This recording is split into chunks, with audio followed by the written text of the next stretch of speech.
Before we get to our movie news, our flipping the script segment, we do have Marty Krzywonos here and he is going to talk about his upcoming film project, Mazurkas. So we would like to spotlight that tonight.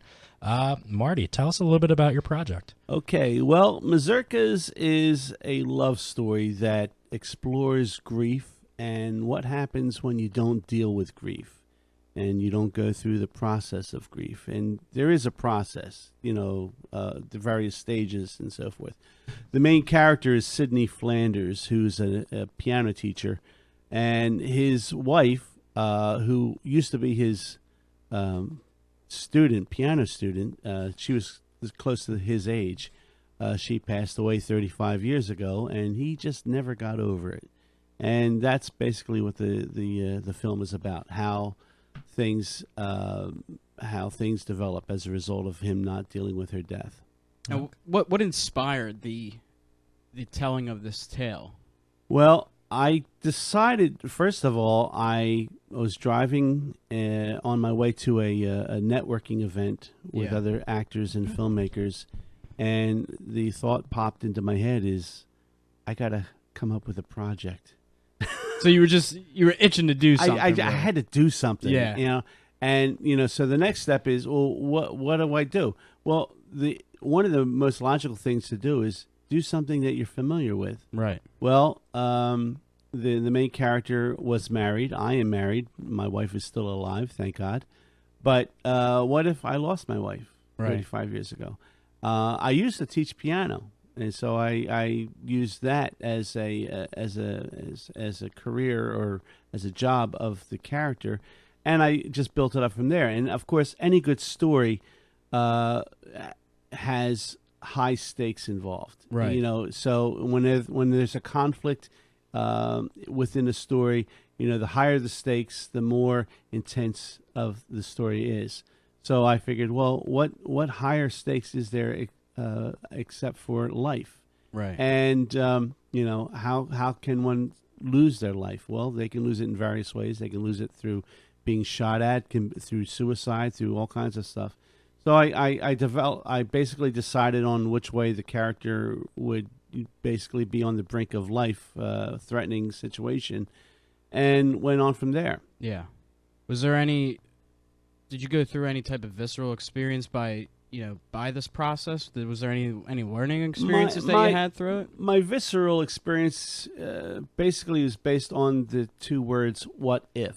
Yeah. What if I lost my wife? What if, how would I react? And if I did react in a certain way. So I kind of explored that. Yeah. And,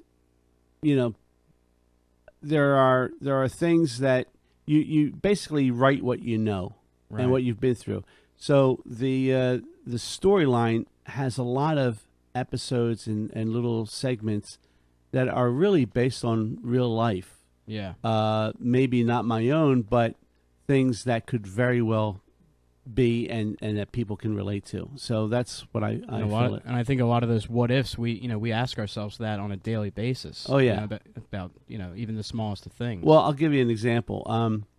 Well, first of all, if you want to see some examples of the work, you go on my Indiegogo page and you type in Mazurkas on the Indiegogo campaign. I do have a clip from the movie. It's the clip is a piano lesson where this little girl comes in. She's all, excited about taking piano lessons, and she's really terrible. She comes in, she just doesn't play the piece right at all. And finally, the teacher says, "Missy, how long have you, when's the last time you practiced piano?" And she just shrugs her shoulders, and the teacher says, "That's your answer." Just a little shrug of the shoulders. We've been working on this piece for the past 3 months. Right now, I'm just taking money from your mom. And then the scene just builds up, and it intensifies to the point where he's actually ranting at the mom for bringing her worthless little child to the lesson. And I'm just going to not only going to take your money, I'm going to double, what I charge you just for compensation of taking care of your little troll here. And he really flips out. And then, when you see what happens, it's like basically the scene is what really goes on inside a piano teacher's mind when they have these really frustrating students. Yeah. Of course, they're not going to do that. That's what they're feeling like they can do. Right. So, so when you go on the Indiegogo campaign page and you type in Mazurkas and you scroll down, there's that clip, and that's just an example of what they go through. Yeah. Now, let me ask you, because I think when you hear the title Mazurkas, it's a funny word almost. It kind of catches you.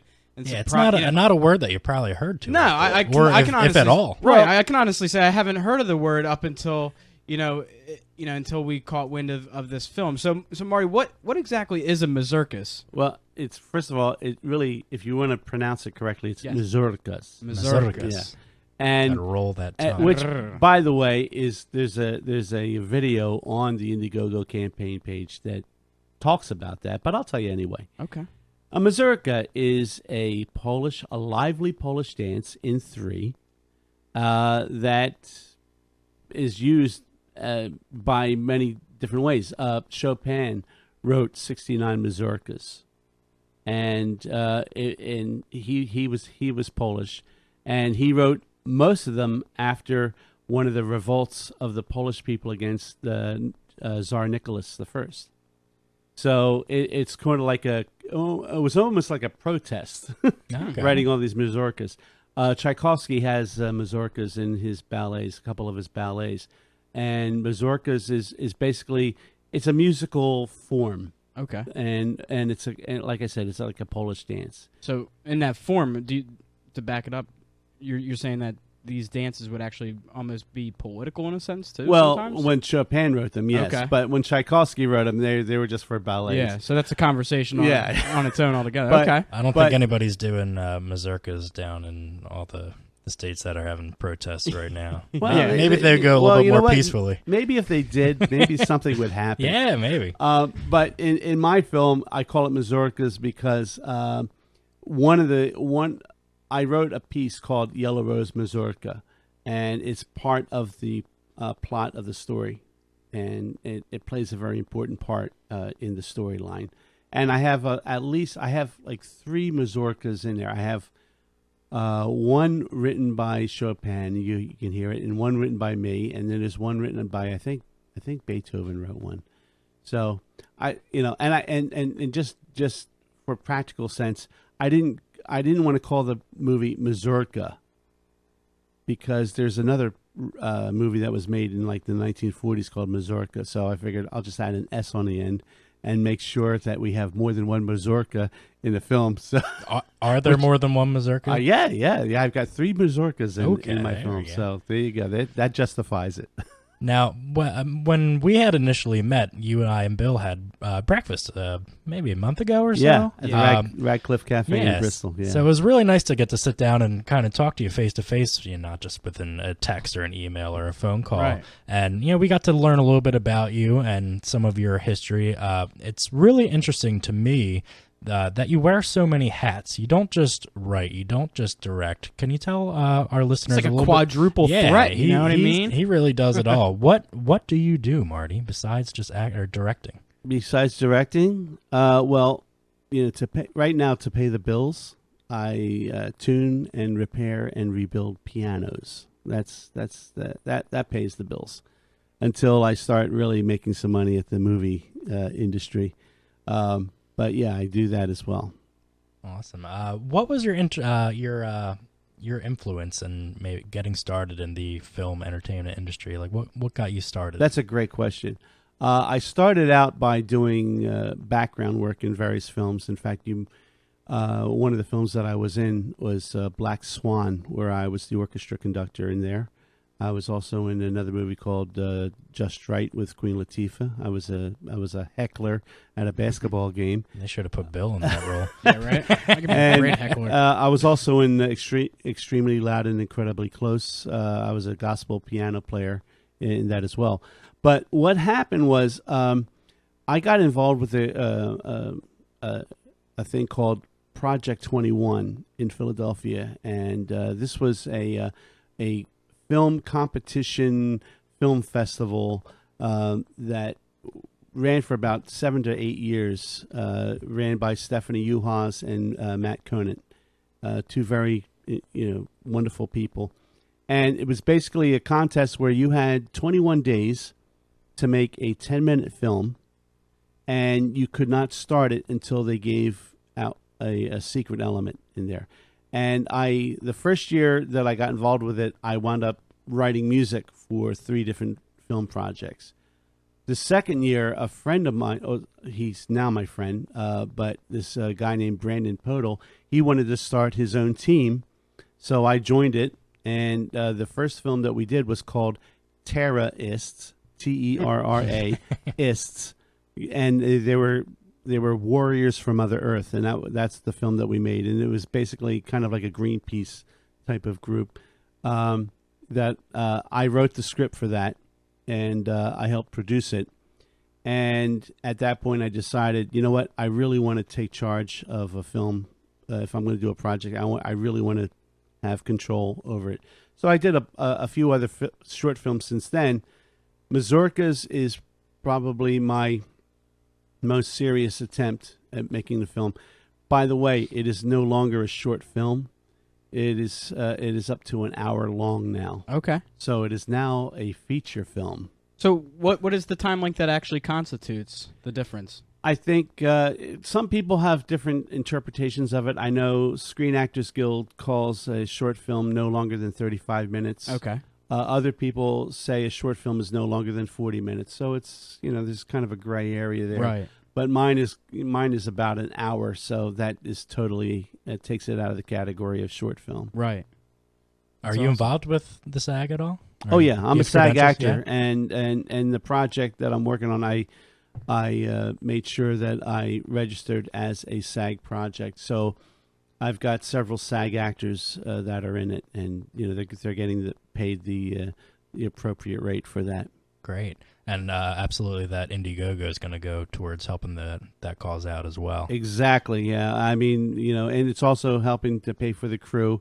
Right now, we're only about a quarter of the way to the goal. What is your goal, Marty? $12,000. Okay. For an hour-long film, that is really a very low number. But I've done things. I did things on a very smart, economical level. The fact that I'm the star of the film, really cuts down the cost. Right. Yeah, you don't have to pay yourself. Quite a bit. I don't have to pay the director. I don't have to pay the writer. So it's like I'm saving a lot of money all around. Absolutely. Or even the composer for that matter. But we are, one of the things, speaking of music, one of the things that we're doing in the film is I have enlisted the talents of a vocalist for one of the songs that we're doing in the film, Ginger Coyle. She's very well known in the Philadelphia music area, and really talented singer, really talented vocalist, and I'm really blessed to be able to have her be involved with it. That's great. Wrapping up here, when will the premiere of Mazurkas be shown? Nice. I tried. Nice art trill. I like that. Ruffles have ridges. Enormous.